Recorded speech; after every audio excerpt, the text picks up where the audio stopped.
삼성의 이재용 회장이 사법 리스크를 모두 벗어났습니다. 대법에서도 1, 2, 3심 모두가 다 19개 범죄 혐의 모두 무죄가 선고된 겁니다. 국정농단 때부터 수사를 받기 시작했으니 9년이 넘습니다.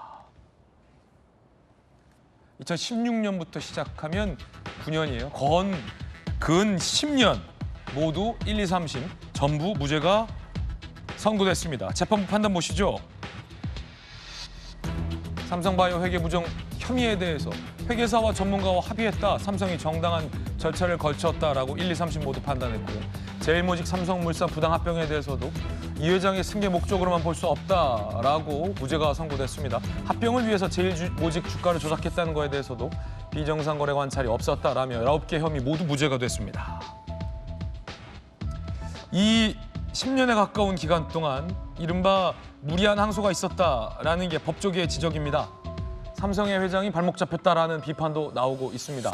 기계적 항소를 검찰이 계속해왔다는 건데 국정농단 재판 83차례 출석, 부당합병 재판 102차례 글로벌 기업의 수장이 참석하느라 그 사이 삼성은 10년의 기간을 잃어버렸다라는 재계의 지적도 나오고 있습니다. 정혁진 변호사님 어떻게 보십니까? 삼성 변호사 출신의 정혁진 변호사님이 오늘 스튜디오에 나오셨어요. 삼성 변호사셨죠? 네, 삼성에서 변호사 했었죠. 그때는 이재용 회장이 상무였어요. 제가 변호사 할 때는. 그때는 이 회장이 뭐 상무밖에 안 됐다. 뭐 꼭 그런 건 아닌데. 그래요? 그런데 이 케이스는 뭐냐면요. 그러니까 쉽게 말하면 이건희 전 회장님 돌아가셨죠. 이건희 회장님이 돌아가시고 그다음에 이제 이재용 회장이 경영권 승계해야 되는 거 아니겠습니까? 그렇기 때문에 경영권 승계에 유리하도록 삼성바이오의 기업 가치를 부풀려서 제일모직의 가치를 높여가지고 결국은 삼성에 있어서 핵심적인 회사는 삼성물산이었단 말이에요. 그래서 제일모직과 삼성물산이 합병을 할 때 그때 제일모직의 가치를 높이는 게 핵심이었는데 그런데 이게 2020년 9월에 기소가 됐던 건데 그런데 그 당시에 기소되기 전에 검찰수사심의위원회까지 다 거쳤습니다. 그런데 그때 검찰수사심의위원회에서 10대 3으로 전문가들이 이거는 무리가 있다, 이거 무죄가 나올 수 있다. 이때도 그 이야기가 나왔던 거예요. 왜 그러냐면은 이런 것들은 고도의 경영 판단이라고 하는 게 있을 수밖에 없기 때문에 그렇기 때문에 이런 것들을 쉽게 너무 명백하지 않으면 범죄로 몰고 가는 거는 문제가 있을 수 있다 해가지고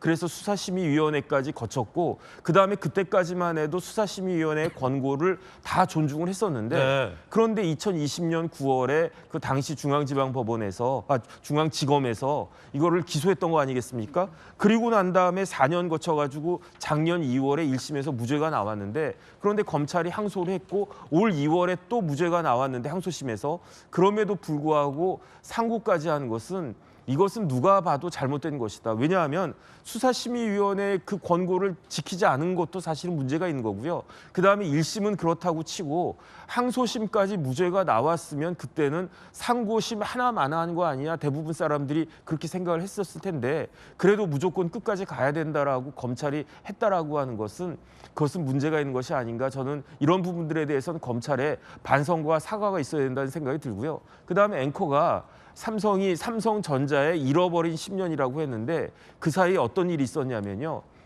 핸드폰 출하 기준으로는 삼성전자가 전 세계 1등이었습니다. 그 자리를 애플한테 내줬어요. 언제 내줬느냐? 작년에 내줬습니다. 그다음에 전 세계 D램 그 시장에 있어서 매출의 기준으로 삼성전자가 진짜 10몇 년 동안 계속 1등을 하고 있었는데 드디어 그 자리도 삼성전자가 넘겨줬습니다. 어디한테 넘겨줬느냐? SK 하이닉스가 지금 세계 1등 D램 회사가 됐습니다. 그게 언제 그렇게 됐느냐? 올 전반기에, 올 그 1사분기에 그런 일이 벌어졌거든요. 근데 이러한 것들에 검찰이 책임이 없다라고 할 수가 있겠는가? 그다음에 이러한 일들이 우리나라 국가 경제에 무슨 도움이 되었겠는가? 이런 부분들에 대한 통렬한 반성이 있어야 되는 것이 아닌가 싶습니다. 김 의원님.